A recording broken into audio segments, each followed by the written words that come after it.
Barcelona, oh Barcelona, kenapa engkau menjadi klub yang aneh sih? Baru ada klub besar yang rela menjual souvenir rumput, abu jenazah hingga jaring gawang demi menutupi krisis keuangannya. Namun keanehan klub asal Catalan itu tak hanya sampai di situ. Ada hal aneh lain yang pernah terjadi di klub ini, yakni soal penunjukan pelatih.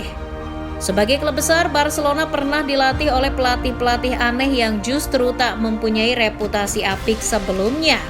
Siapa saja mereka?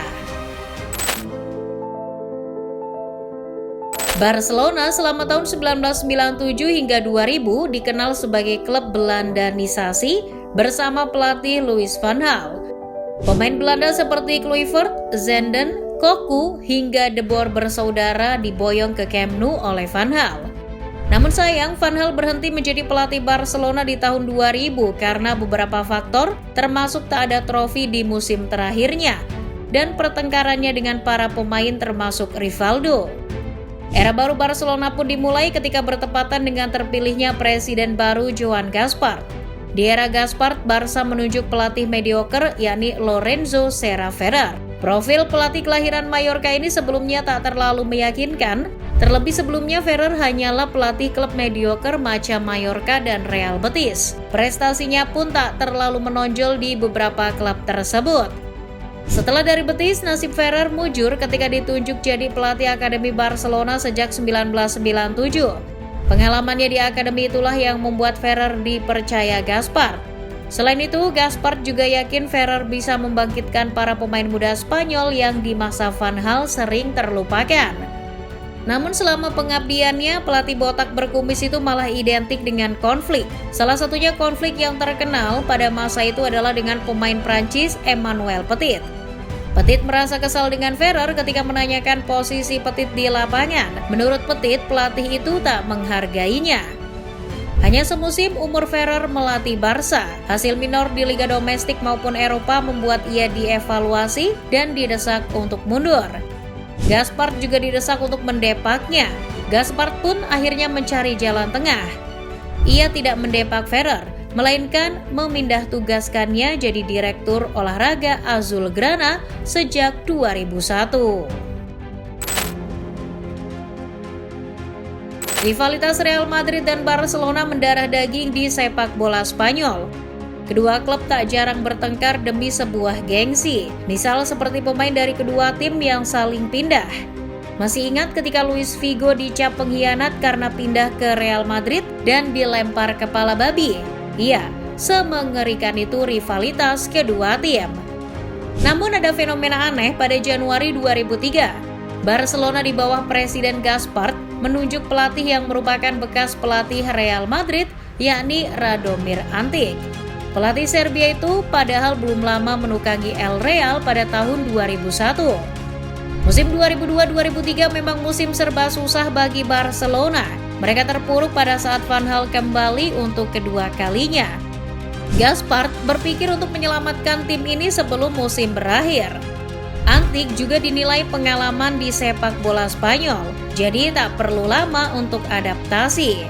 Namun Gaspart lupa bahwa Antic di Real Madrid tak berhasil. Alih-alih dapat apresiasi, Gaspart malah dapatkan sentimen negatif setelah penunjukan ex-pelatih El Real itu.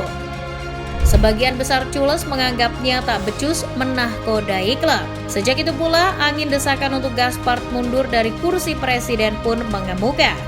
Benar saja, selang sebulan pada Februari 2003, Gaspart mundur sebagai presiden Barca. Masa pengabdian Antic pun akhirnya hanya 6 bulan di Camp Nou.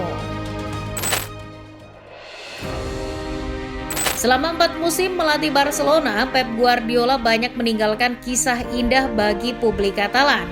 Publik Katalan seakan tak mau lepas dari Barcelona rasa Pep Guardiola. Bahkan setelah Pep pergi, yang ditunjuk pelatih adalah orang dekatnya, yakni Tito Vilanova. Tito diharapkan mampu meneruskan apa yang telah dicapai oleh Pep. Namun sayang, pelatih asal Spanyol itu hanya semusim di Camp Nou akibat gangguan kesehatan yang akhirnya mengantarkannya ke liang lahat tahun 2014. Pasca Tito, publik Camp Nou dikejutkan dengan penunjukan pelatih baru, yakni Gerardo Martino. Pelatih asal Argentina ini sebelumnya hanya menangani klub Argentina, Newell's Old Boys. Di klub itu Martino juga tak terlalu mentereng dan bahkan nihil gelar. Usut punya usut, penunjukan pelatih kelahiran Rosario itu ternyata atas rekomendasi dari Lionel Messi. Setelah ditunjuk jadi pelatih Barca, Martino sendiri yang membeberkan hal itu. Namun pada kenyataannya, Martino hanyalah pelatih yang hebat di Argentina saja, bukan di tempat lain. Pelatih yang sering dipanggil Tata ini hanya membuat nyaman Messi saja, tak lebih dari itu. Hanya gelar Supercopa Espana yang ia persembahkan.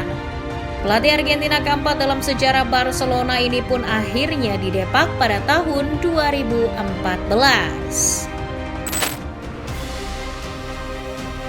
Perjalanan panjang Luis Enrique setelah meraih treble winner musim 2014-2015 dengan trio Messi, Suarez, Neymar tak dapat dilupakan begitu saja.